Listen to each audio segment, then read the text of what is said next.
Welcome to the Parrot Podcast with your host, Sandra, where we talk about all things parrots. Now he's got this whole apartment that he's just like looking around in, trying to figure out what to do. So he's just like hopping around on the ground. He doesn't really fly at first. He's just kind of like peeking and poking around.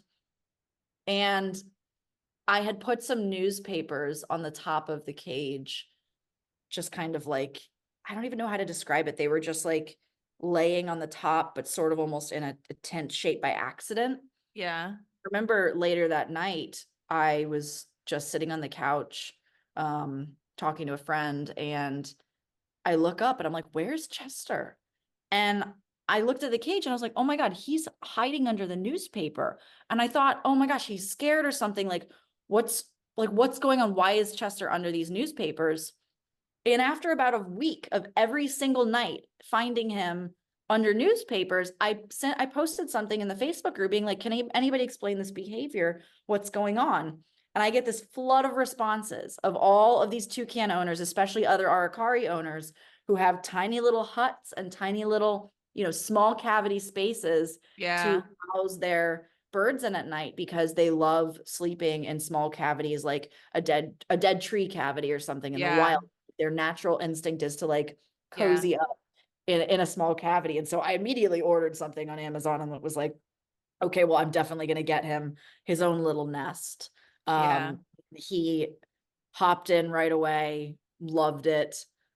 Then the whole hormone journey started of me realizing he cannot have access to a nest 24/7 or he thinks it's time to breed.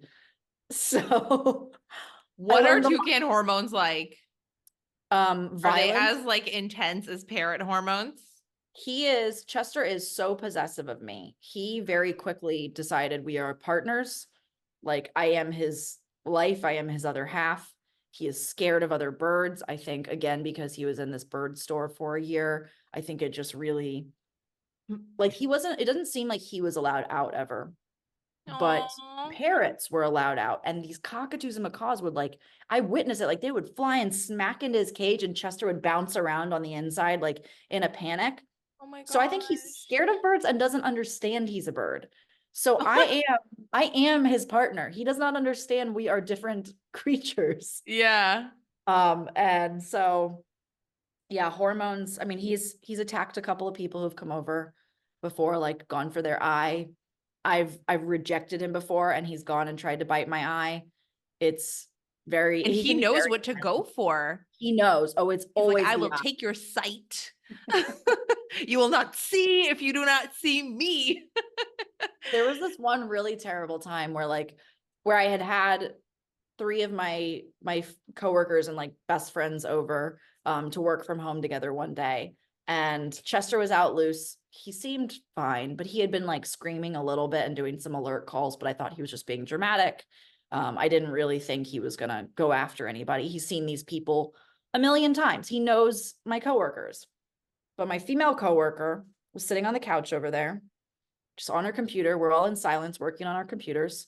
And all of a sudden, Chester goes from over in my kitchen across here and darts directly for her and gets her right by her eye, like so close to her eye. Like he did a direct attack. And I know it's because he planned it out too from a distance. And he was like, I'm going to get I'm going to get mom's attention or Maria's attention, my partner's attention. I don't know what I am. It's an Oedipus complex situation. But he was like, I'm going to get her attention by going after this girl. And he was right. I mean, I immediately was like, oh my God, like freaked out, went over to make sure she was okay, put Chester in his cage, did not let him out again. Like he got the attention he was looking for, but at the price of my poor friend and coworker. Did her like inner eye like bleed or like bruise or anything? She was bleeding like right on the edge. He did not get her eye, but he did get like very close to it. And the skin there is so thin and sensitive. Yeah. The couple of times Chester's gotten me near my eye, I mean, it stings. It is not a good feeling. Dang. Oh my gosh. So how do you deal with a toucan's hormones? And what, is he also hormonal in spring, or is toucan hormones different than a parrot? Breeding season, which I believe for him is about April through September, is definitely more noticeable. He's a little friskier. trying to procreate more. And I have to really distract him from that, give him toys, things to forage for, all of that. Get But that I will energy say, out in a different way. exactly. You just have to really redirect the energy. Yeah. But I would say year round, I have to watch him and make sure he's not going to go after anybody. I don't even think it's necessarily hormones, more just like territorial in general. Yeah. And he wants to make sure that there's nothing threatening our bond. Yeah.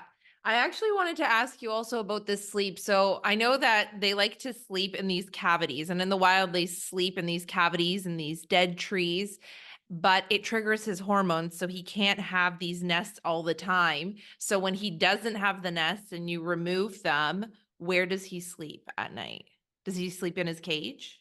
So Chester always has his nest for sleep. He always has something to go into, but I avoid him being able to access it during the day.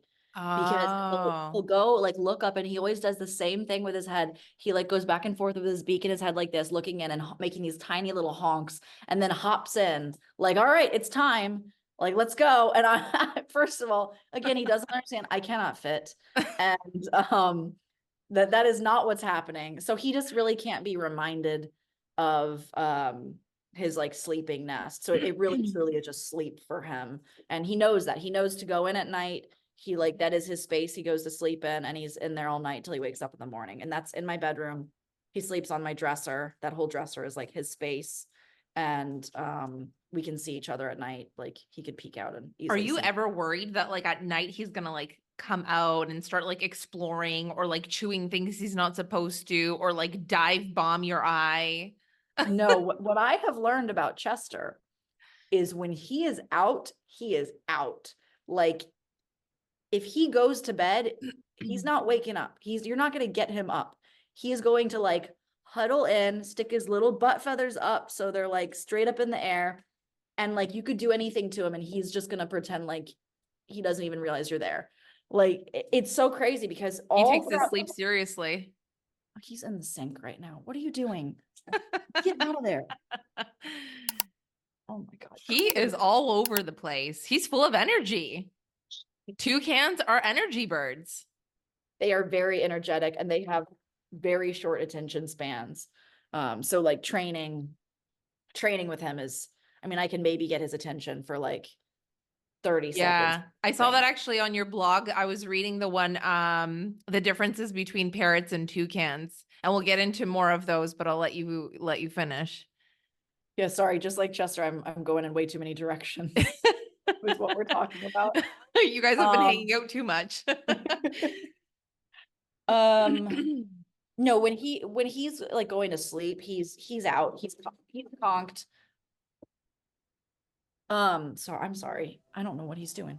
But like, for example, if my coworkers or my friends, whoever is here during the day and they go and try to touch Chester, he's going to zoom away, or he's going to bite them. He's going to be like, leave me alone. Why are you bothering me? Yeah. If Chester's in his nest and somebody sticks their hand in to pet him, he's honking, he's loving it, he's just accepting it. He's like sleepy and just kind of there. Like, he's a completely different creature if he is in sleep mode. Sleep mode Chester is an angel. Daytime Chester is a demon. I love it. Oh my gosh.